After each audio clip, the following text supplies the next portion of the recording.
10-4. What time do you want to try the warrant? Some Chatham County Sheriff's deputies spend most of the day, every day, on the road. What's your status on the eviction? They're the deputies charged with serving warrants. You live here? How long you been living here? 4 years? We got a picture of a guy. We want to show you, see if you know this guy or if he lives here with you. The county divided into 13 sections, one deputy covering each. A new stack of warrants to serve every day, and many of those sought, not easy to locate. Those end up in the unable to locate warrant file room.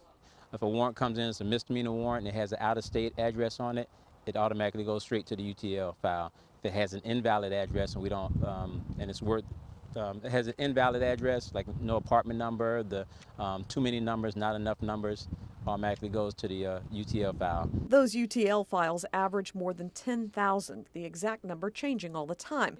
But the deputy in charge of all those warrants says the majority aren't for the more serious offenses. Down here, she had a DUI, and DUI is less safe, and she failed to appear. Only about 25% are felony warrants, 75% are misdemeanors. Somebody missed court for a traffic citation, suspended license, something that could be taken care of very easily. When they didn't go to court, it turns into a contempt warrant. And the number of courts has increased in the last decade with the addition of specialized courts for DUI, drug, mental health, and veterans cases, while the number of deputies delivering their warrants has remained essentially the same.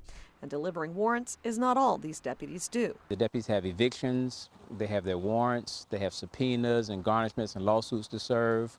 We have to pick up on mental health orders. Other calls we get sent on to have to do escorts. Any assignment can take an undetermined amount of time and can throw off their schedule of stops. There's no real possibility of catching up in this job. It's never ending. The paperwork that we take out today came in the day before. So we get back in the afternoon, there's more paperwork, warrants and civil that comes in. So paperwork comes in constantly. But everything is prioritized. That's why the number of backlogged felony warrants is so much smaller than misdemeanors. They devote their time to the more serious things. The only way we can improve on that is certainly more personnel and people trying to serve warrants. Something that's not a priority now with more pressing concerns like staffing for the jail expansion in a tight economy.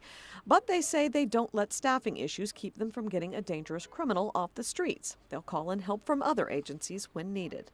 We have a deputy that's assigned to the marshals. Oh, okay. And he works closely with our department. He'll come over, and anytime that there's a warrant they can't find in Chatham County, he'll come get a copy of it, and then he starts working it through the marshal service. Each one of the files in this room represents a warrant that still needs to be served, color-coded depending on where it came from. These are the felonies. The yellows and blues. The yellows and blues. The deputies say just because there's a backlog of more than 10,000 doesn't mean there's actually 10,000 people they're looking for. Some people have multiple warrants in their name. Someone may be on probation but have maybe gotten in trouble with child support, didn't want to appear for the child support case, so therefore they won't show up and stop reporting to their probation. Then they have another case pending, so they won't show up for that. So yeah, there are cases where they have several warrants. And sometimes deputies know where someone is but can't serve the warrant. We've got one that actually I have in here that's an indictment. I believe it's from '88, and he got picked up in Delaware. They let him out on bond, and when he was out on bond, he killed somebody. And he is in prison there for 40 years, but I've still got the warrant. 10-4. That's a dispatch to. And it will stay in the system until they can bring him back here to serve it. And they do all they can do, and I can't ask for no more without additional resources.